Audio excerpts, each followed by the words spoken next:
जगदादि जगद्गुरु आदिगुरु शंकराचार्यांच्या पावन चरणी अनंत कोटी नमन करून आपणा सर्वांना अभिवादन. साक्षीभाव म्हणजे काय असा प्रश्न विचारण्यात आलेला आहे. साक्षी भावनेबद्दल वेदांताच्या प्रत्येक ग्रंथातून भगवद्गीतेमध्ये पण कृष्णाने उल्लेख केलेला आहे. द्वासपर्णा सायुज्य सखाया शाखाया असं काहीतरी ते श्लोक आहे की एका फांदीवरती दोन पक्षी बसलेले आहेत. एक पक्षी काहीतरी करत आहे प्रत्येक क्षणाला आणि दुसरा पक्षी फक्त ते तटस्थपणे पाहत आहे. याचं रहस्य काय आहे हे आज आपण थोडंसं उलगडून बघूया. साक्षी भावना म्हणजे ती यांत्रिकपणे केलेली भावना नव्हे. साक्षी होणं ही एक सहज क्रिया आहे आणि ती इतकी सहज घडून यावी की मग त्याचं जे साक्षी होण्यामुळं जे होणारे फायदे आहेत त्याचा जो परिणाम आहे तो दिसून येईल आपल्याला. जीवन प्रत्येक क्षणाला प्रत्येक दिवसाला काहीतरी आपल्याला पाठ शिकवत आहे. सत्य ते उघडून दाखवत आहे. जीवन कधीच लपलेलं नाही आहे. जीवनाचं पुस्तक असं पूर्ण उघडून ठेवलेलं आहे, परंतु आपलं तिकडे लक्ष नाही आहे. जीवनाचं पुस्तक वाचण्यासाठी कोणाला वेळच नाही आहे. सत्य प्रत्येक क्षणाला आपल्यासमोर येत आहे. आपणच डोळे मिटून बसलेलो आहोत.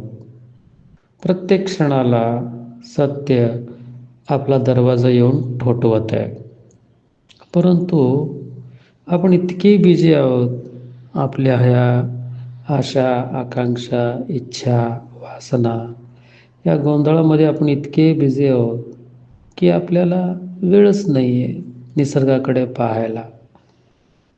म्हणतात की दगड धोंडे पण काहीतरी सत्य आपल्याला शिकवत असतात म्हणे. ते ज्ञानेश्वर महाराजांच्या पवित्र मनाला ते बहुतेक अनुभवाला येत असेल, पण आपण ह्या इच्छेच्या गोंधळामध्ये आपल्या संसाराच्या रामरगाड्यामध्ये इतके बिझी आहोत की आपल्याला विसंत नाही आहे. एक जण बसमधून उतरला आणि रिक्षामध्ये बसला म्हणे आणि त्या रिक्षा चालकाच्या हातामध्ये 500 रुपये टेकवून तो म्हणतो म्हणे की ताशी 100 किलोमीटर वेगाने तुझी रिक्षा पळव, मला फार गडबड आहे, मला लवकर जायचं आहे. मग असं म्हटल्यानंतर तो रिक्षा चालक म्हणतो की आपल्याला जायचं कुठं आहे ते सांगा. तेव्हा तो प्रवासी म्हणतो की मला ते माहीत नाही आहे, कुठं जायचं आहे हे माहीत नाही, फक्त तू गाडी पळव. किती? ताशी 100 किलोमीटर वेगाने पळव. म्हणजे हे ऐकून आपल्याला हसू येईल ना. म्हणजे तो रिक्षा चालक किती गोंधळामध्ये पडलेला असेल. आपल्याही जीवनाची गती अशीच आहे हो. आपण जे काही करत आहोत ना ते काय करत आहोत ते माहीतच नाही आपल्याला. कुठं जायचं आहे गंतव्यच माहीत नाही, परंतु इतके बिझी आहोत, इतके पळत आहोत, इतके धडपडत आहोत. जीवनाला असं कुठलं आदर्श गंतव्य डेस्टिनेशनच हरवून गेल्यासारखं आहे आणि तरी पण मनुष्य इतका बिझी आहे. सगळे पळत आहेत, निरंतर पळत आहेत, सतत पळत आहेत. माहीत पण नाही आहे कुठं पोचायचं आहे. मानवी जीवनाचं गंतव्य काय आहे हेच न समजता प्रत्येक मनुष्य पळत आहे. आपण जगाला बदलू पाहतो, जगातल्या लोकांचं जीवन बदलू पाहतो. प्रत्येक जण दुसऱ्यालाच बदल करण्याच्या भानगडीत पडलेला आहे. गुरु लोक शिष्याला बदल करू पाहत आहेत, शिक्षक लोक विद्यार्थ्यांना बदल करू पाहत आहे. प्रत्येक जण, काही लोक परिस्थिती बदलत आहेत, काही लोक घटना, काही लोक व्यक्तींना. जीवनामध्ये फक्त दुसरीकडं लक्ष आहे आपलं. दुसऱ्यांना आपण बदल करत जात आहोत आणि आणि त्यानंतर या दुसऱ्यांना बदल करण्याच्या कित्येक लोकांमध्ये कुठंतरी एक जण असतो की जो स्वतःला बदल करून घेतो. स्वतःमध्ये बदल करण्यासाठी काही लोक दंग आहेत, पण ते तुरळक आहेत. त्यांना असं वाटतं की जगाला बदल केलं की मग आपल्याला थोडंसं सुख मिळेल. काहींना वाटतं की आपलं जीवन स्वतःचं बदल करून घ्यावं. जग हे आपण बदलू शकत नाही आणि हे तितकं सत्य आहे. हे काही खोटं नाही आहे. मोठमोठे रामकृष्ण आदी महान अवतार होऊन गेले, तरी जग असंच आहे की हो, हे काही जग बदल झालेलं आहे का? त्या रामाच्या काळामध्ये म्हणा किंवा कृष्णाच्या कालावधीमध्ये पण म्हणा, तेव्हा पण हे आजच्या मितीला जेवढं वाईट होतं, तितकंच तेव्हा पण ते वाईट होतंच की. तेव्हा पण तिथं दरोडे, चोऱ्या-माऱ्या, लूटमाऱ्या, मग तेही घडत होतंच ना हो. जगाचा बदल आपण करू शकतो का सांगा मला? जगामधल्या व्यक्तींचा बदल करू शकतो का? परिस्थिती आपण बदलू शकतो का? थोडाफार आपण प्रयत्न करू शकतो, परंतु पुन्हा "ये रे माझ्या मागल्या" ती स्थिती राहणार आहे हो. निरंतर पळापळी, निरंतर धडपड आपण विसरूनच गेलो ह्या रामरगाड्यामध्ये, की आपण जगाला बदलण्यासाठी इथं आलेले नाही आहे. जगाला समजून घेण्यासाठी आपण इथे आलेले आहोत. देव म्हणतोय, "अरे वेड्या, अरे मनुष्या, मी सर्व रेडीमेडच तयार केलेलं आहे रे. तू फक्त त्याचं आस्वादन घे. आनंदाने, संतोषभरित होऊन तू जीवन जग. फक्त एवढंच कर. हे केलं तरी पुष्कळ उपकार आहेत. पुष्कळ उपकार आहेत तुझे माझ्यावरती," असं देव म्हणतो. तुला काहीतरी नवीन तिथं घडवायचं नाही आहे, काहीतरी करायचं नाही आहे. काहीच करायची गरज नाही. मी सगळंच काही रेडी करून ठेवलेलं आहे, देव म्हणतो. जीवन ही समजून घेण्याची घटना आहे, लक्षात घ्या. जीवन कशाला दिलं आहे? समजून घ्यायचं आहे. काहीतरी करण्यासाठी देवाने आपल्याला पाठवलेलं नाही आहे. होय ना? आणि हा समजूतदारपणा केव्हा येतो? समजूतदारपणा येतो जेव्हा आपण शांत असतो, जेव्हा आपण समाधानी असतो. तेव्हाच आपण हे जग समजून घेऊ इच्छितो. नाहीतर काय होतं, सारखं काहीतरी काहीतरी करावं असं वाटतं. कर्मठपणा आपल्या कर्मामध्ये घुसतो, रजोगुण घुसतो. सगळेजण काहीतरी काहीतरी करत आहेत. करू नये असं नव्हे, पण तेच जीवन होऊन जाऊ नये ना. होय ना. जे व्यर्थ आहे ते करत बसू नये ना. ज्या गावी आपण चाललेलो आहोत, तिथं चालण्याचा आपल्याला फायदा व्हावा ना. नाहीतर व्यर्थ आपलं चालणं आणि शेवटी तिथं आपण जाऊन पोहोचूच शकत नाही. निम्म्या वाटेमध्येच काहीतरी अपयश येतं. असं असेल तर त्या चालण्याचा अर्थ काय सांगा बरं? होय ना? जेव्हा आपण शांत होतो तेव्हा समजूतदारपणा आपल्यामध्ये येतो आणि तेव्हाच आपल्याला सर्व काही स्वीकार करण्याची बुद्धी येते. सर्व काही स्वीकार करणं ही फार अद्भुत घटना आहे. स्वीकार करणं हा एक फार मोठा आध्यात्मिक गुण आहे. जे जे काही जीवन आपल्याला देत आहे, प्रत्येक क्षणाला जे हे जीवन मला जे दान देत आहे, ते मी हसत हसत स्वीकार करावं. यालाच ऋषी संस्कृतीचे विद्या केंद्राचे आद्य गुरु ऋषी प्रभाकर याला एव्हरीथिंग इज ओके असं म्हणतात. त्यांचं एक ऑडिओ टेप पण सगळीकडे प्रसिद्ध आहे. Everything is okay. जीवनामध्ये जे घडत आहे ते सर्व काही ठीक आहे, ते सर्व काही योग्य आहे असं आपल्याला समजलं आणि ते समजण्यासाठी आपलं मन मोठं झालं, तर मग बघा जीवनामध्ये दुःख असं नाहीच आहे. जे आहे ते स्वीकार करायचं. स्वीकार करण्याचा अर्थ काय? स्वीकार करायचं म्हणजे जे घडत आहे ते होऊ द्यायचं आहे. त्याला विरोध करायचा नाही. जे काही घडत आहे, चांगलं घडत आहे, वाईट घडत आहे, ते सर्व देवाचा प्रसाद आहे असं समजून ते स्वीकार करायचं असा त्याचा अर्थ आहे. कुठल्याही विरोधाविना, कुठल्याही निर्णयाविना, कुठलीही अपेक्षा न ठेवता, त्याविषयी कुठलाही पूर्वग्रह न ठेवता जीवन जे जे काही आपल्याला देत आहे, आपल्या पदरामध्ये दान देत आहे, ते सर्व त्या प्रभूचा प्रसाद म्हणून स्वीकार करत जायचं. आणि स्वीकारामध्ये एक सुगंध आहे आणि ज्यांना ही स्वीकाराची भावना निर्माण झाली, जीवनामध्ये जे जे येतं आहे ते स्वीकार करत गेले ना, त्यांच्या जीवनामध्ये ध्यानाचा किरण उतरलेलं आपल्याला दिसून येतं. हे फार छोटंसं वाटतं बरं काय. ही साधना आहे असं वाटतच नाही लोकांना. स्वीकार करणं म्हणजे ही काय साधना आहे? काहीतरी नामस्मरण करायला सांगा, कुठलं तरी व्रत अनुष्ठान, व्रत उपवास करायला सांगा. त्याला आपण साधना म्हणतो. परंतु ही काय साधना आहे का हो स्वीकार करणं असं आपल्याला वाटतं. पण हीच खरी साधना आहे. जे काही येत आहे ते स्वीकार करत जाणं. आणि खरं सांगायचं तर ते जंगलामध्ये तप करणं, व्रत अनुष्ठान, पारायणं, पुरस्चरण करणं हे फार सोपं आहे. परंतु सर्व काही स्वीकार करत जाणं, जीवन आपल्याला या क्षणाला सुख देईल किंवा दुःख देईल किंवा अपमान देईल, मान देईल, ते सर्वपणे हसत हसत स्वीकार करणं एवढी सोपी गोष्ट आहे का हो? वाटते तितकी एवढी सोपी गोष्ट आहे का ही खरीच फार मोठी तपश्चर्या आहे. हंस के जिंदगी का गम जिसे पीना आ गया, जहाँ में यारो उसी को जीना आ गया, असंही कुठला तरी एक संत म्हणतो. मनाच्या प्रत्येक पातळीवरती एक काहीतरी स्वीकार न करणे हा एक वाईट गुण प्रत्येकाच्या मनाच्या प्रत्येक पातळीवरती जर असं शोधलं ना तर हे दिसून येतं. बघतो ना आपण, मला हे चालत नाही, मला हे आवडत नाही, माझं त्यांच्याशी जमत नाही, माझं त्यांच्याशी पटत नाही. असं का होतं आहे? असं यामुळंच होतं आहे की आपल्याला स्वीकाराची भावना नाही आहे. स्वीकाराची भावना का नाही आहे? कारण आपली बुद्धी लुडबुड करते. आपली बुद्धी काहीतरी सांगते, हे असंच घडावं, हे तसंच घडावं.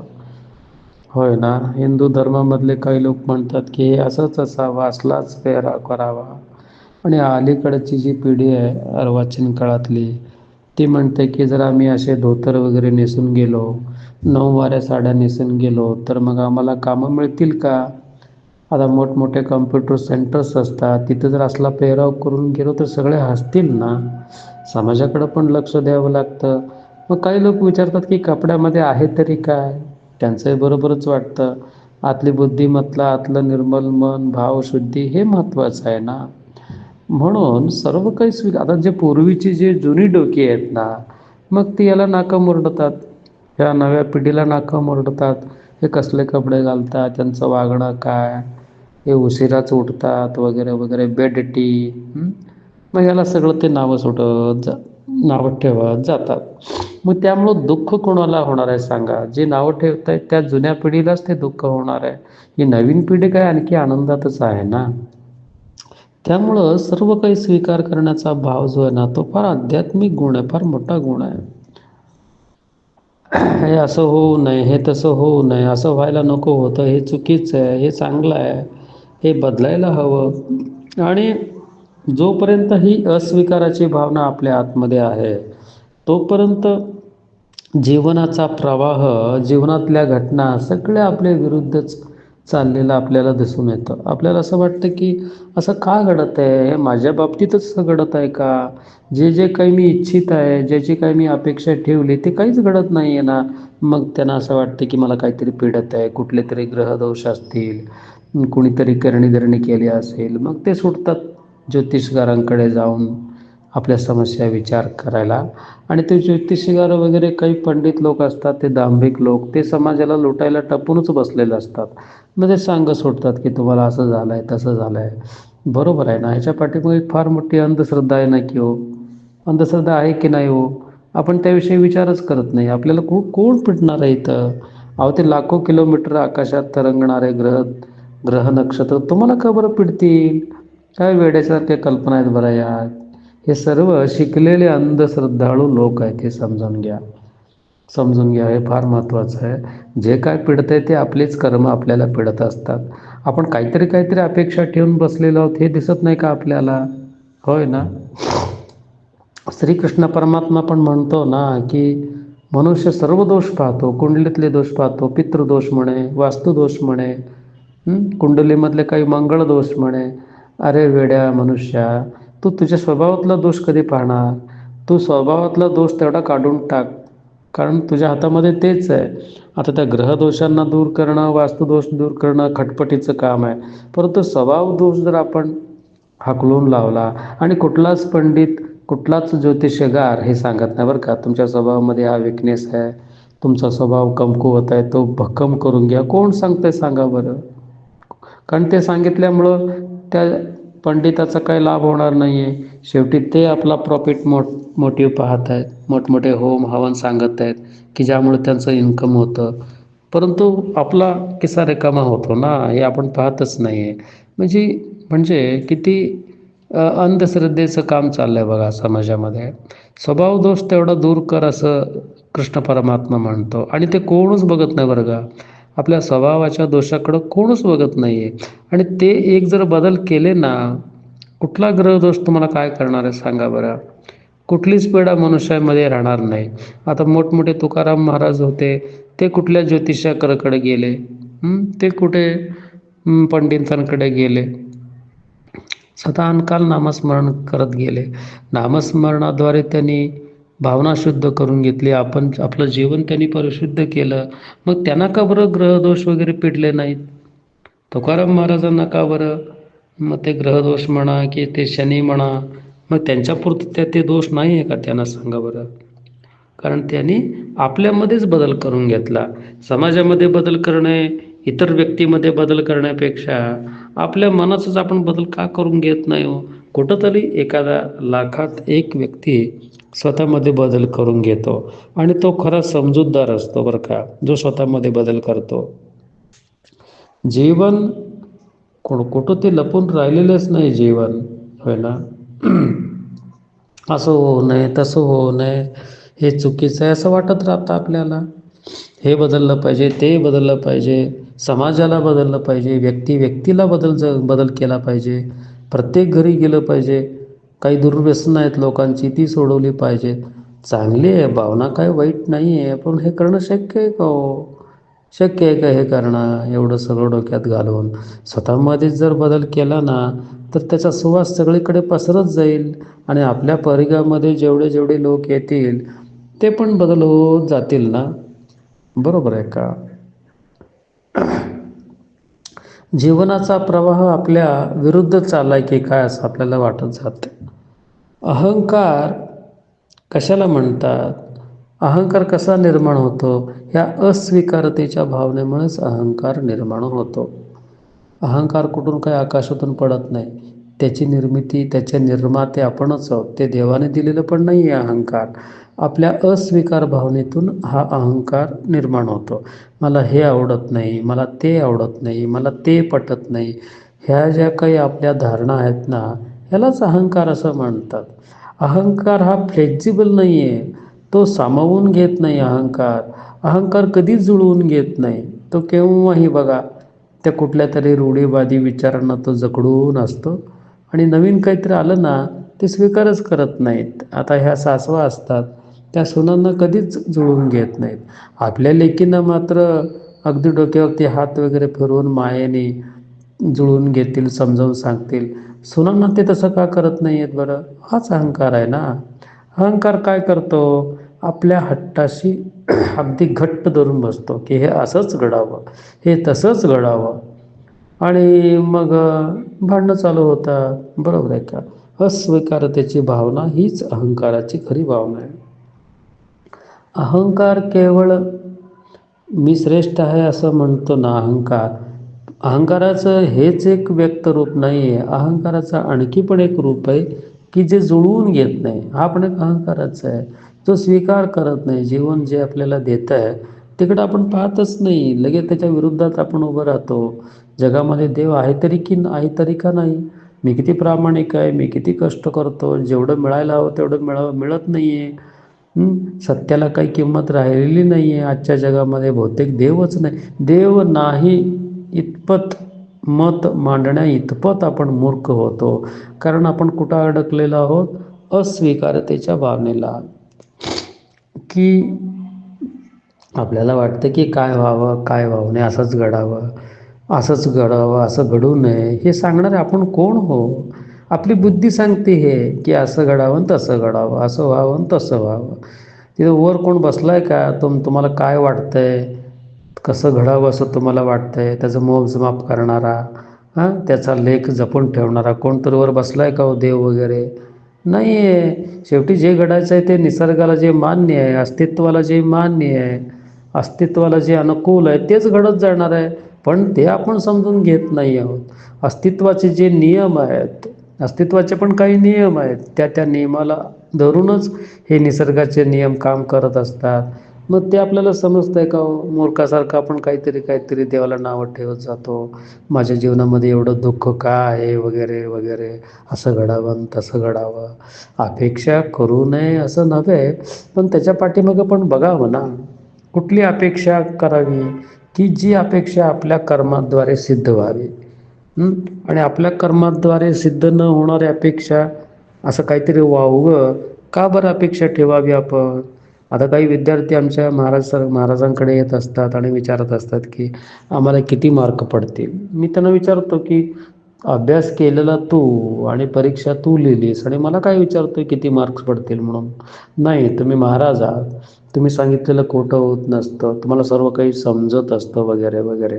म्हणजे कुठली तरी सिद्धी असलेले गुरु त्यांना जाऊन तुम्ही विचारता, म्हणजे कसली अंधश्रद्धा आहे बरं? म्हणजे तू कमी लिहिलंय, कमी अभ्यास केलाय, तरी पण तुला चांगले मार्क मिळावेत असं स्वामीजींच्या तोंडातून यावं असं तुला वाटतं का? हा अप्रामाणिकता नाही का? ही अप्रामाणिकता नाही का बरं? पण कळत नाही आपल्याला, मूर्खासारखं काहीतरी अपेक्षा करतो. म्हणजे आपण प्रयत्न करतो 4 आणे आणि ₹1.25ची अपेक्षा करतो. हीच अप्रामाणिकता आहे आणि ही असमजूतदारपणातून निर्माण होते. मूर्ख मन, चंचल मन असं काहीतरी अवाजवी अपेक्षा करत जातं आणि इथूनच चालू होतो धर्माचा बाजार, अधर्माचा बाजार. मग चालले, मग ते पंडित लोक असतात तिथं भविष्य विचारायला गेले, कुठं काय कमी पडलं, मग तो पंडित कुठली तरी एक अंगठी देतो. काय चाललंय काय हे समाजामध्ये? निसर्गाचे नियम आपण का समजून घेत नाही? किती साधी सरळ सोपी गोष्ट आहे हो. अभ्यास केले की सगळं डोक्यात राहतं. जेवढा आपण अभ्यास करू तेवढंच आपण पेपरात लिहू शकू.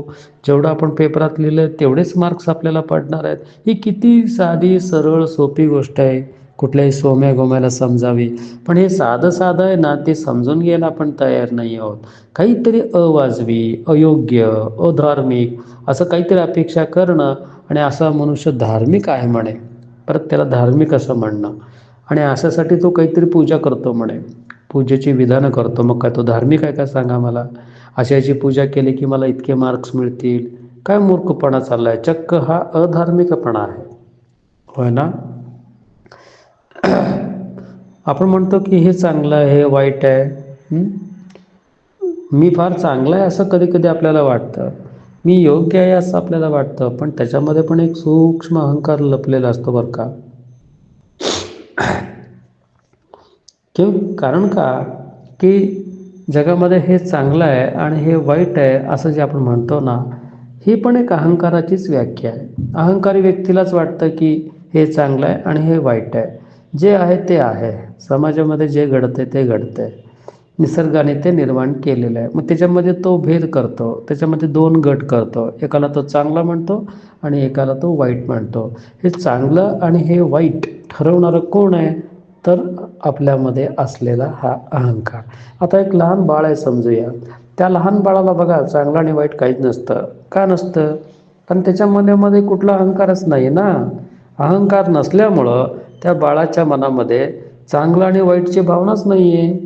समजतंय का? बघा, आता एखादा बाळ आहे आणि त्याच्यासमोर एक तुम्ही किलोभर सोनं ठेवा, सोन्याची आभरणं ठेवा आणि कुठला तरी एक चोर येऊन ते सोनं तो पळवून घेऊन चालला, तर ते बाळ कधीच ओरडणार नाही की चोर आला, चोर आला, चोराने सोनं नेलं, चोरी केली, असं ते बाळ कधीच ओरडणार नाही. कारण त्याच्या मनामध्ये अहंकारच नाही आहे ना. त्यामुळं कुठली धारणाच नाही आहे. चोरी कशाला म्हणतात हेच त्या बाळाला माहीत नाही आहे, त्या लहान मुलाला माहीत नाही आहे. म्हणजे सबब काय, की आपल्यामध्ये जो अहंकार आहे ना, ते अहंकारच आपल्याला सांगते की हे चांगलं आहे आणि हे वाईट आहे. खरं तर निसर्गामध्ये, या अस्तित्वामध्ये चांगलं आणि वाईट असं काहीच नाही आहे. ही आपली बुद्धीची समज आहे, हे चांगलं आहे, हे वाईट आहे. आणि समाजापरत्वे हे बदलत जातं. प्रत्येक समाज काहीतरी वेगळं वेगळ्या घटनेला चांगलं म्हणतो, वेगवेगळ्या घटनेला वाईट म्हणतो आणि दुसरा समाज त्या समाजात सांगितलेला चांगल्या घटलेला तो वाईट मानतो. असं बरंच चाललेलं असतं बरं का. बघा तुम्ही, मुस्लिम लोक हे मावशीची मुलगी तिला पण ते लग्न करून घेतात. आता मावशीची मुलगी म्हटल्यानंतर ती काकाची मुलगी म्हटल्यानंतर ती बहीण होते, मावस बहीण होते. तरी पण त्या समाजात त्यांना ते योग्य वाटतं, त्याला ते चांगलं म्हणतात. आणि आपल्या हिंदू धर्मामध्ये आपण त्याला नावं ठेवतो. म्हणजे व्यक्तिपरत्वे, समाजपरत्वे ही जी धारणा आहे, चांगल्या आणि वाईटपणाची धारणा, ही पण बदलत जाते. मग जी बदलत जाते ते सत्य कसं असेल सांगा बघू. ते सत्य असणं शक्यच नाही आहे. चांगलं वाईट हे आपल्या अहंकाराच्या ह्या कल्पना आहेत. ह्या अहंकाराने निर्माण केलेल्या ह्या धारणा आहेत. होय ना. जीवनामध्ये जे घडत आहे, अस्तित्व जे काय आपल्याला देत आहे, ते चांगलं पण नाही आहे, धड वाईट पण नाही आहे. ते फक्त आहे, जसं आहे तसं आहे. जेव्हा आपण हे पाहतो की प्रत्येक अनुभव, जीवनामध्ये येणारे प्रत्येक अनुभव, प्रत्येक घटना, प्रत्येक भावना आपापल्या जागी ती पूर्णच आहे हो, शुद्धच आहे. तेव्हा तुमच्या आपल्या जीवनामध्ये असं जेव्हा आपण समजू ना, तर मग एक फार खोलवरचं स्वीकाराची भावना, ॲक्सेप्टन्स, टोटल ॲक्सेप्टेबिलिटी ज्याला म्हणतो, ते आपल्या पण आतमध्ये निर्माण होऊ लागतं. हे केव्हा निर्माण होतं? जरा अहंकार कमी केल्यामुळं, जरा शांत झाल्यामुळं स्वीकाराची भावना होते, ॲक्सेप्ट करण्याची भावना होते. आणि जेव्हा मनुष्य ॲक्सेप्ट करू लागतो ना, तेव्हा तो शांत होत जातो. हे लक्षात घ्या, हे फार महत्त्वाचं आहे. तेव्हा आपण पाहू शकतो स्पष्टपणे की आपण जे संघर्ष करत होतो इतके दिवस, ते सगळं व्यर्थ आहे हे तुम्हाला समजेल.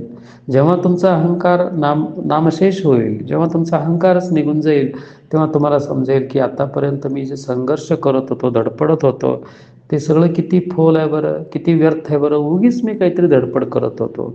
जी घटना घडत नाही आहे, जे शक्य नाही घडणं, ते करण्याच्या पाठीमागं आपण उगीच आपला वेळ वाया घालवतो. होय ना. आता ते म्हणतात ना, त्या वायूशी लढून काय मिळणार आहे का, हवेशी लढून काय आपल्याला मिळणार आहे का. हवेला आपण किती जरी मुक्का मारला, हवेला किती जरी चापट मारले, तर आपलेच हात दुखणार आहेत, आपलेच हात थकणार आहेत. त्या हवेला काय होणार आहे सांगा. तसा प्रकार चाललेला आहे आपला.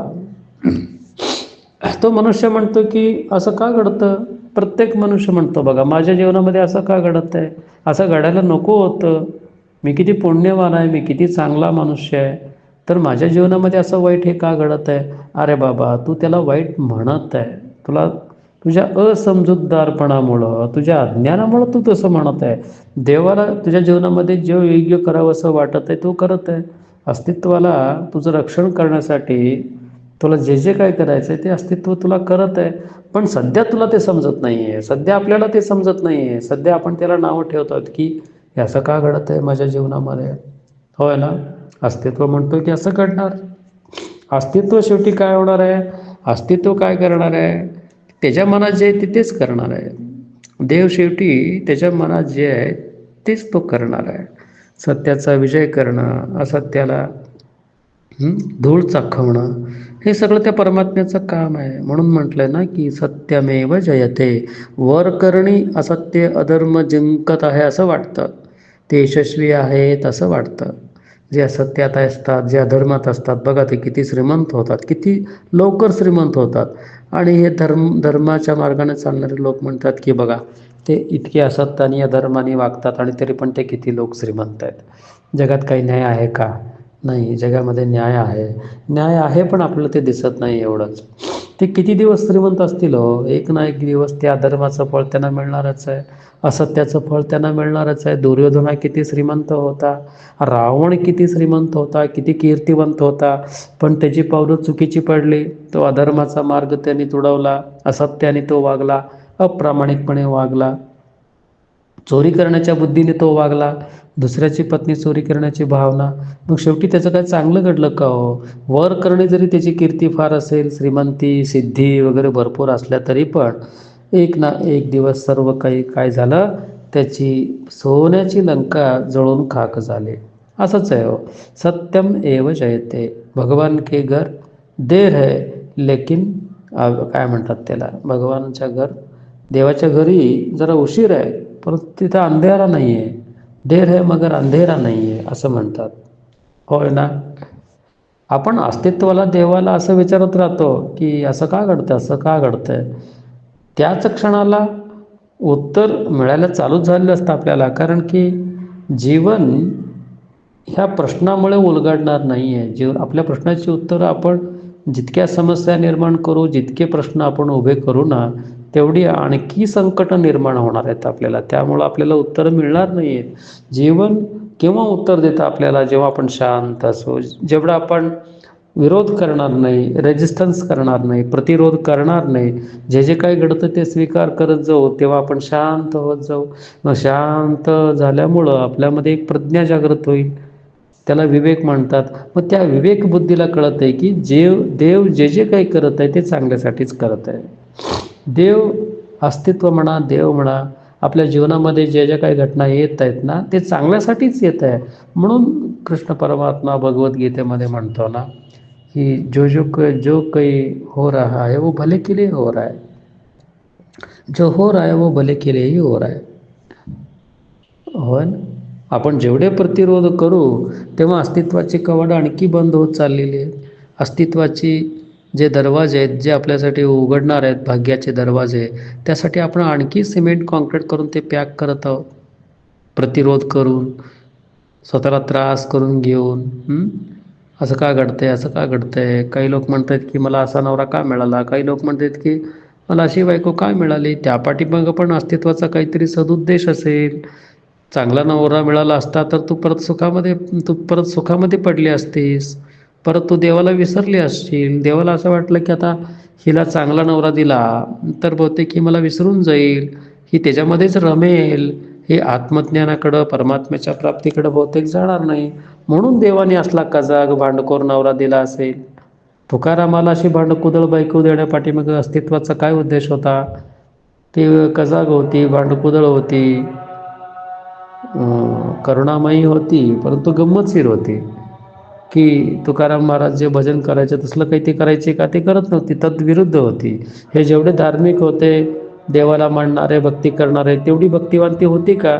तरी पण अस्तित्वाचा काहीतरी एक उद्देश आहे. बहुतेक तसल्या कजाग बायकोमुळेच तुकारामांना परमात्म्याचं दर्शन झालं असेल. सॉक्रेटिसची बायको बघा, ती पण झांटी पी म्हणून होती. ती किती भांडकुदळ होती, किती तमोगुणी होती.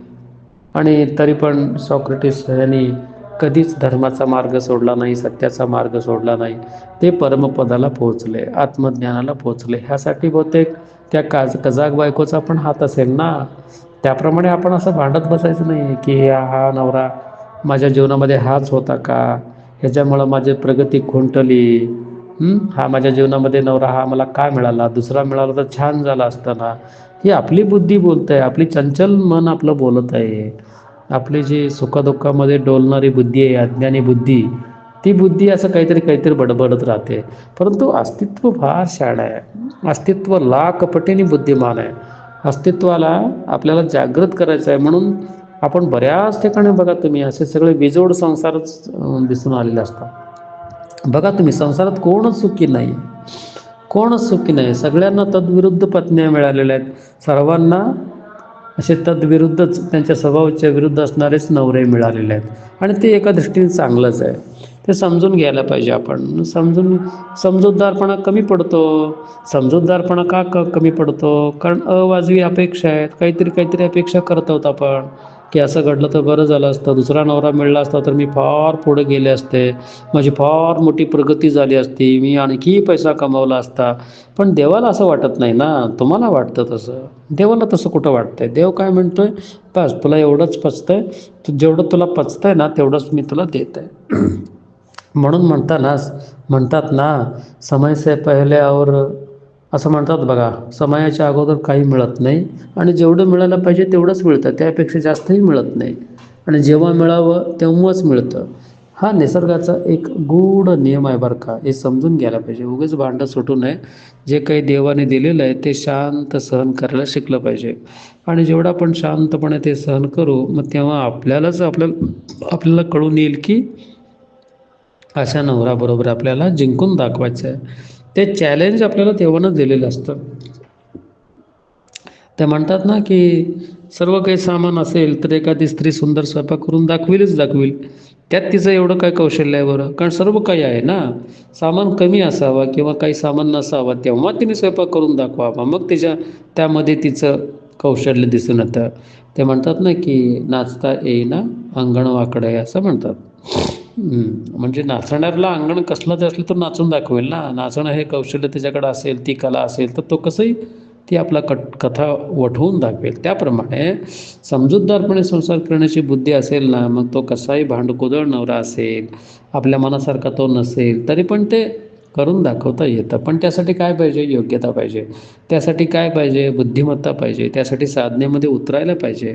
सारखं आपलं मन बाहेर पळत असताना, बाहेर मन पळत आहे म्हणून तर अपेक्षा करत आहोत, की माझ्या नवऱ्याने असं वागावं, माझ्या नवऱ्याने तसं वागावं. असं का बरं आपण अपेक्षा करावी? अपेक्षा करू नये असं नव्हे. आता आहे मग ते करायचं काय त्याला? आपल्या प्रारब्ध योगाने आपल्या दैवामध्ये असला नवरा मिळाला आहे, मग त्याला करायचं काय? होय ना. आपलंच मन जर आपण आतमध्ये बुडवलं, त्या मनाची बहिर्यात्रा न करता अंतर्यात्रा केली, मग तो नवरा कसा का असेना हो, काय संबंध पडतो सांगा की. तुकाराम महाराजांनी ते बाहेरून ऊस वगैरे आणलं खाण्यासाठी. मग ते सगळ्यांनी तिने वाटून दिलं म्हणे. वाटेत येताना सर्व मुलांना ते ऊस वाटून दिलं. घरी येईपर्यंत एकच एक तो ऊस राहिला म्हणे. तर एकच एक ते ऊस राहिल्यानंतर ते बायकोला भयंकर राग आला म्हणे आणि त्या ऊसाच्या दांडक्याने तिने भरपूर चोपलं म्हणे तुकाराम महाराजांना. कथा अशी सांगते. मग ते त्यांना मारल्यानंतर त्यांच्या पाठीमध्ये जोरात वळ उठेपर्यंत मारलं आणि तेव्हा त्याचे 2 तुकडे होऊन पडले. तेव्हा तुकाराम महाराज म्हणाले म्हणे, बरं झालं, मी पण तुला एक तुकडा देणारच होतो, मी तुकडे करूनच तुला देणार होतो, परंतु तूच मला मारून याचे 2 तुकडे केले, बरे झाले म्हणाले म्हणे. म्हणजे किती शांती आहे बघा, किती सहनशीलता आहे, आध्यात्मिक किती मोठा गुण आहे. आणि हा आध्यात्मिक गुण, ही सहनशीलता राहते बाजूला आणि आपण काहीतरी वेगळं वेगळं करत जातो. भागवताचे महापुराण करत जातो. जेवढे भागवत सप्ताह केले, एवढे गुरुचरित्राची पारायणे केली, संपूर्ण भगवद्गीता तोंडपाठ झालं म्हणे. काय करायचं हे सगळं करून सांगा बघा, सांगा बघू. संपूर्ण भगवद्गीताच तुम्ही तोंडपाठ केलं, काय मिळवलं काय तुम्ही? अहो, त्या भगवद्गीतेमध्ये काय सांगितले ते बघा ना. एक तरी ओवी अनुभवावी असं म्हटलेलं आहे. फक्त ते वारंवार तोंडपाठ करत जाण्याला काय अर्थ आहे सांगा? भगवद्गीतेत सांगितलंय योगस्थ कुरु कर्माणी. फक्त 3च शब्द सांगितलेले आहेत. योगस्थ कुरु कर्माणी. योगामध्ये स्थित राहून कर्म कर. योगामध्ये स्थित राहून कर्म करायचं म्हणजे काय करायचं? जे काही करायचं आहे ते कर्तव्य कर, कुठलीही अपेक्षा ठेवू नको.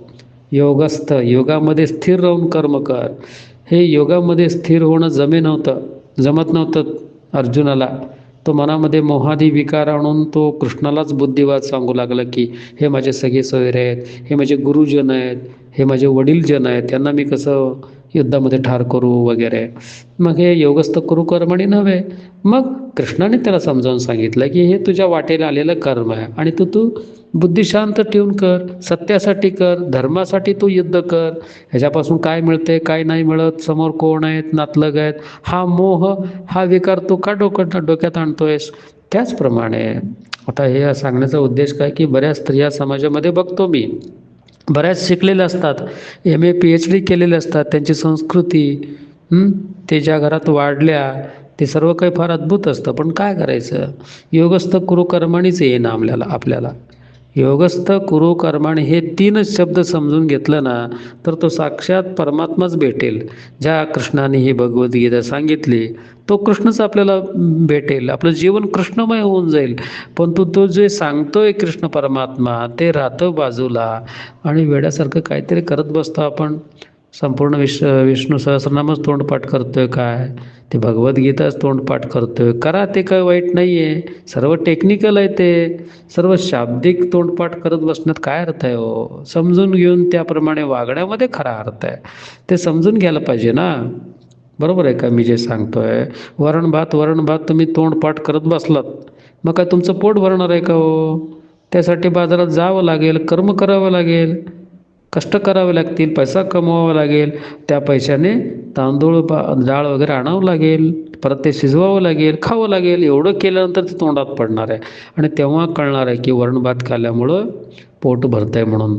पोट भरल्यानंतर जी तृप्ती मिळणार आहे ती तृप्ती फक्त तोंडपाठ केल्यामुळे होणार आहे का?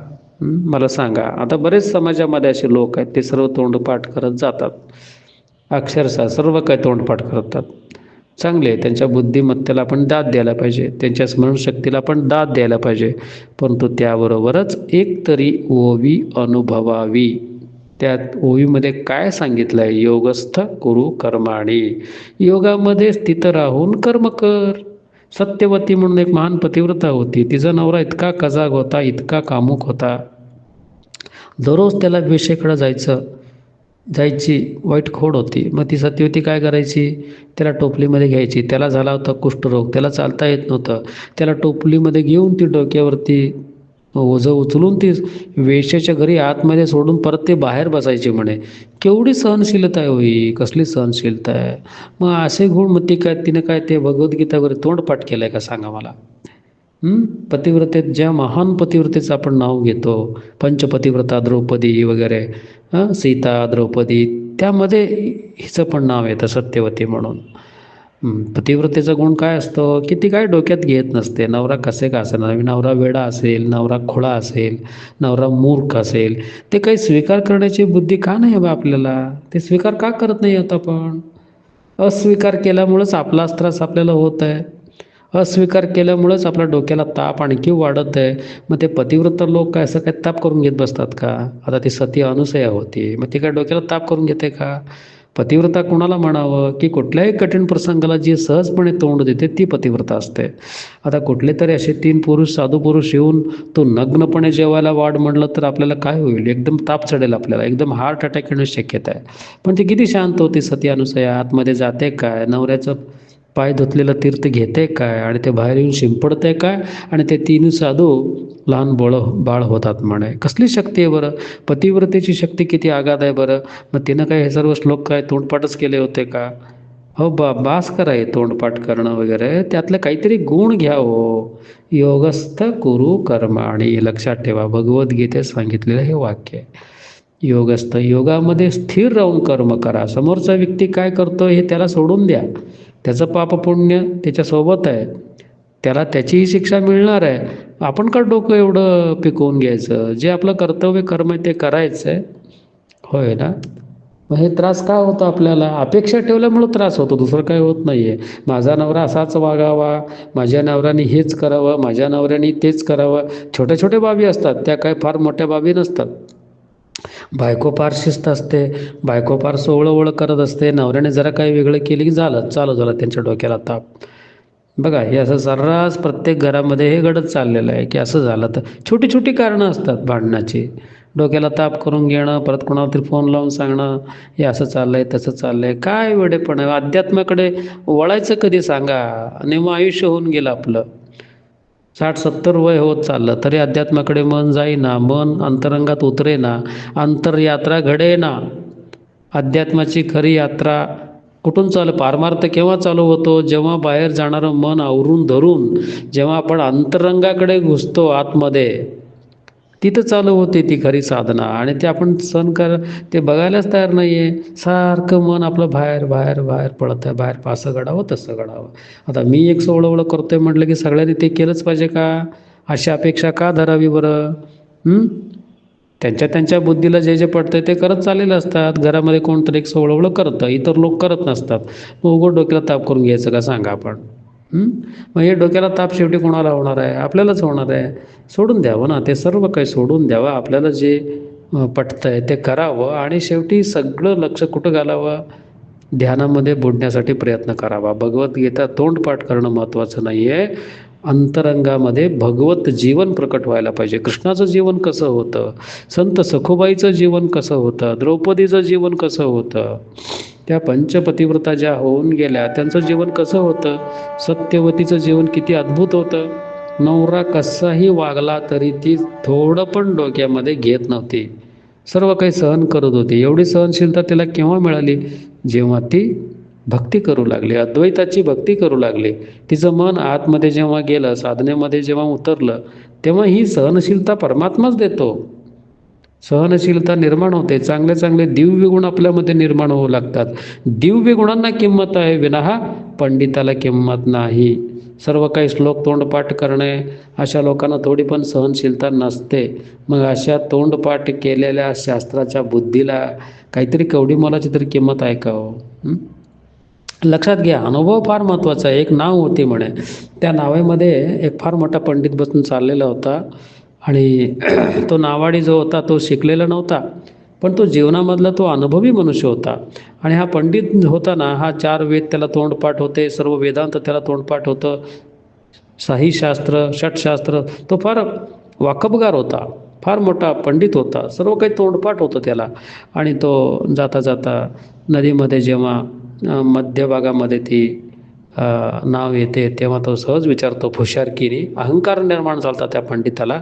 तो पंडित विचारतो की अरे, तू संपूर्ण जीवनभर नाव इकडून लोकांना इकडून तिकडं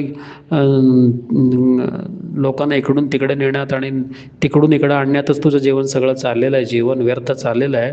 तू शास्त्रांचा अभ्यास केला आहेस का? तुला भगवद्गीता तोंडपाठ आहे का? तुला विष्णू सहस्रनाम माहीत आहे का?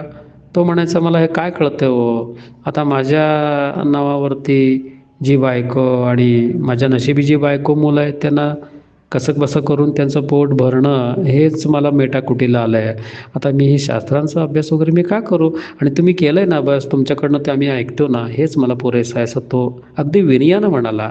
त्याला किती विनय होता बघा. जो शिकलेला नाही आहे त्याला विनय होता. आणि हा शब्दाचा पंडित आहे ना, याला इतका अहंकार झाला होता की अरे, तुझं जीवन व्यर्थ झालं. तो प्रत्येक गोष्टीला म्हणू लागला, तुझं जीवन व्यर्थ झालं. अरे, तुला वेदांत तोंडपाठ नाही, तुझं जीवन व्यर्थ झालं. तुला भगवद्गीता तोंडपाठ नाही आहे, तुझं जीवन व्यर्थ झालं. असं तो हिणवू लागला. आणि जरा पुढं गेल्यानंतर काय घडलं, सोसाट्याचा वारा सुटला त्या नदीमध्ये आणि थोड्याच वेळामध्ये ती नाव आता पालटणार होती, बुडणार होती, हेलकावे खाऊ लागले. तेव्हा त्या नावाड्याने एकच एक प्रश्न विचारला की महाराज, आता ते सगळं राहू द्या वेदांत वगैरे, आता सध्या सोसाट्याचा वारा सुटला आहे, तुफान वादळ उठले या नदीमध्ये आणि थोड्या वेळात आता ही नाव आपली बुडणार आहे. तुम्ही पोहायला शिकलेला आहात की नाहीत? तेव्हा तो पंडित म्हणाला, अरे अरे, ते सर्व मी श्लोक वगैरे तोंडपाठ केले, सर्व काही वेदांताचा शास्त्राचा अभ्यास केला आहे, परंतु काय सांगू रे बाळा तुला, मला पोहायला येत नाही, मला पोहायला येत नाही असं म्हटल्यानंतर तो नावाडी मिस्किलपणे हसला म्हणे, हो, सध्या तुम्हाला उपयोगी होणारं काय आहे, तर तुम्ही जे पोहून जाणार आहात, तुम्ही पोहून गेला तरच ही आता नदी पोहून जाणं, जीवनाची नदी पोहून जाण्यासाठी पोहायला येणं अत्यंत आवश्यक आहे. बघा हे कसं आहे, भारंभार विचार करून वेदांत वगैरे हे सगळं श्लोक वगैरे तोंडपाठ केले, तुम्ही जीवनाची नदी तरून जाण्यासाठी वेदांत पाहिजे हे बरोबर आहे, परंतु हे जीवनाची नदी जर तरून जाण्यासाठी पोहायला येणं आवश्यक आहे ना. तिथं मग एकदम त्या पंडिताची मान एकदम खाली झाली म्हणे. त्याप्रमाणे मला सांगायचा उद्देश काय, मग याचा अर्थ काहीतरी वेगळा काढू नका की जे पंडित लोक असतात, जे शास्त्र वेदांत वगैरे फार तोंडपाठ करतात, म्हणजे त्यांना मी हिणवून काहीतरी बोलत आहे असं नव्हे. त्यालाही एका दृष्टीने किंमत आहे, नाही असं म्हणत नाही. शास्त्राचे श्लोक सगळे तोंडपाठ असणं हे पण याला पण महत्त्व आहे, नाही असं नाही, पण त्याला अवाजवी महत्त्व देऊ नका. त्याला असं इतकं अति महत्त्व देऊ नका. महत्त्वाचं काय आहे? महत्त्वाचं हेच आहे हो, अनुभव हा महत्त्वाचा आहे. एक तरी ओवी अनुभवावे, ते शिकलं पाहिजे, जे शिकायचं आहे ते शिकलं पाहिजे. भगवद्गीतेमध्ये जे सांगितलं आहे ते अध्ययन केल्यामुळं आपल्या जीवनामध्ये प्रकाश निर्माण झाला आहे का? आपल्या जीवनामध्ये सहनशीलसारखे दिव्य गुण निर्माण झालेले आहेत का? हे आपण तपासून पाहायला पाहिजे की नाही? किती आपण किरकिर करून घेतो, किती आपण सोवळ्यावेवळ्याला अडकून पडलेलो आहोत. मानसिक शांतीच निर्माण होत नाही आहे. मग काय अर्थ आहे त्या आध्यात्मिक जीवनाला? उगाच आपण ते म्हणत आहोत की मी आध्यात्मिक आहे, मी पारमार्थिक आहे, मी एवढं तोंडपाठ केलं आहे, तेवढं तोंडपाठ केलं आहे. काय गरज आहे सांगा? आणि अशा लोकांना ते प्रशस्ती पण मिळते की आणि हे एवढं असं केलं, त्याचं एवढं केलं, एवढे शास्त्रांचे अभ्यास केले, एवढा वेदांचा अभ्यास केला. बरोबर आहे का मी जे सांगतोय? याचा अर्थ मी वेदांची निंदा करत नाही आहे, त्याचं अध्ययनही चांगलंच आहे, परंतु तुकाराम महाराजही म्हणतात ना की वेदांचं ज्ञान बाजूला ठेवून शेवटी आपल्याला पांडुरंगाला शरण जायचं आहे, असं त्यांचा श्लोक आहे. पहा तुकाराम महाराजांचा सांगण्याचा उद्देश काय की जीवनामध्ये आचरण फार महत्त्वाचं आहे. जे सांगितलेल्या दिव्य ग्रंथातून ते आपल्या जीवनामध्ये उतरवणं हे अत्यंत महत्त्वाचं आहे. भले तुम्हाला त्याविषयी शिक्षण काहीही नसलं तरी चालतं. रामकृष्ण परमहंसांना वाचता पण येत नव्हतं, लिहिता पण येत नव्हतं, पण आचरण किती शुद्ध होतं. तिने आपला अहंकार कसा काढून टाकलेला होता, किती दिव्य गुण प्रकट केले होते. आणि त्यांना ते कसं बरं, ती साक्षात कालीमाता त्यांच्याशी बोलायची, खेळायची, जेवण करायची म्हणे. मग ते महत्त्वाचं आहे की नाही बघा भाऊ? ते किती महत्त्वाचं आहे सांगा. शिक्षण एवढं महत्त्वाचं आहे का हो? ते वेदांत वगैरे शिकणं एवढं महत्त्वाचं आहे का हो? हा, मोठमोठे जे संत होऊन गेले त्यांनी कुठे एवढा वेदांचा अभ्यास केला? तुकाराम महाराजांनी कुठं अभ्यास केला सांगा? वेद आपल्या बाह्या उंच करतो असं तुकाराम महाराज म्हणतात. वेद यज्ञ याग असं काहीतरी आहे बघा ते श्लोक तुकाराम महाराजांचा. तर याप्रमाणे जेवढा आपण प्रतिरोध करतो, जेवढा आपण तिरस्कार करतो, तेवढी अस्तित्वाची कवाडं आपल्यासाठी बंद होत जातात, हे लक्षात घ्या. अस्तित्व आपल्यासाठी जे अस्तित्व म्हणजे परमात्मा आपल्यासाठी जे काही चांगलं करावं असं त्याच्या मनात असतं ना, ते आपणच ते वाट बंद करून घेतो की असं घडावं तसं घडावं. नाना तऱ्हेच्या अपेक्षा देवावरती आपण लादतो. प्रत्येक गोष्टीला प्रतिरोध करत जातो. स्वीकार करणं माहीतच नाही हो आपल्याला. भगवान ओशो पण एका ठिकाणी म्हणतात की एक पाहुणा रात्री झोपलेला होता. पाहुण्याच्या घरी गेला होता तो नातलगांकडे, आणि तिथं ते झोपच लागत नव्हती त्याला. कारण का तर ते रस्त्यावरती कुत्री भुंकत होती. आता कुत्री भुंकणं हे माझ्या झोपेमध्ये व्यत्यय आहे असं त्यांनी समजून घेतलं होतं. त्यामुळं त्याचं मन विरोध करत होतं. ही यात्री अशी कुत्री का भुंकत आहेत, त्यामुळं झोप मला येत नाही असं त्याला वाटत होतं. परंतु शेवटी त्याला असं वाटलं की असू दे, तिकडं आपण लक्षच द्यायचं नाही. कुत्र्याचं भुंकणं पण एक प्रकारे संगीत आहे असं मी समजून घेतलं आणि मला लगेच शांत झोप लागली, असं भगवान ओशो एका ठिकाणी म्हणतात. याचा अर्थ काय की ते त्रास करून घेणं हे सर्व आपल्याकडेच असतं. आपलं मन, आपली धारणा की असं घडावं असं आपल्याला वाटतं. तसं नाही घडलं की मग आपल्याला ताप होत जातो. होय ना. आणि जेव्हा आपण म्हणतो की फक्त हो म्हणत चला तुम्ही बस. अस्तित्व तुम्हाला जे काही समोर आणून ठेवत आहे त्याला फक्त तुम्ही स्वीकार करत जावा. हो, छान आहे, छान आहे, हे पण छान आहे असं म्हणत चला. बघा मग ध्यान आपण तुमच्याकडं ती वरमाला घेऊन येते. ध्यान आपण लागू लागेल. तुम्ही नको म्हटलं तरी बसता, उठता, खाता, पिता, चालता सगळीकडे ध्यान लागू लागेल. फक्त हो म्हणायला शिकलं पाहिजे. जे काय घडत आहे ना ते परमात्म्याच्या इच्छेनेच घडत आहे, अशी भावना आपली पाहिजे बघा. ती खरी भक्ती आहे. ज्ञानपूर्णम जगज्योती निर्मलवाद मनसे कर्पूरदारती असं म्हटलेलं आहे. भक्ती करण्यासाठी उदकाड्या, कापूर, पंचारती याची काहीच गरज नाही आहे. निर्मल मन पाहिजे बघा, शुद्ध भाव पाहिजे, सर्व काही स्वीकार करण्याची बुद्धी पाहिजे, सहनशीलता पाहिजे सगळ्यात मोठी. ती सहनशीलता जेव्हा निर्माण होईल ना, तेव्हा मग ते अध्यात्माचा खरा प्रवास आपला चालू झाला. खरं अध्यात्म काय हे समजून घ्यायला पाहिजे. उगाच आपलं वेड्यासारखं आपल्याला जे मनाला वाटते ते आपण करत चाललेलो आहोत. आणि परत मी आध्यात्मिक आहे, मी पारमार्थिक आहे, मी असं केलं, मी याव केलं, मी त्याव केलं. अहो, या सगळ्या अहंकाराच्या ह्या बाता असतात, हे लक्षात घ्या.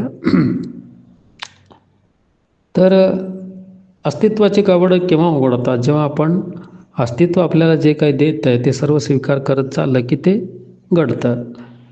एक शांतीचा किरण आपल्याला स्पर्श करून जातो. जेव्हा आपण अस्तित्वाला हो म्हणतो, परमात्म्याने जे दिलं आहे त्याला आपण जेव्हा हो म्हणत जातो, तेव्हा आपल्या जीवनामध्ये शांती उतरत जाते. शांतीच्या पाठोपाठ समजूतदारपणा येत जातो आणि समजूतदाराच्या पाठीमागं आपण ज्ञान प्रकट होतं आणि आपल्याला बुद्धत्वाची प्राप्ती होते. होय ना? बरं, असं या पुढचं प्रवचन आपण उद्या पाहूया. शुभम भव.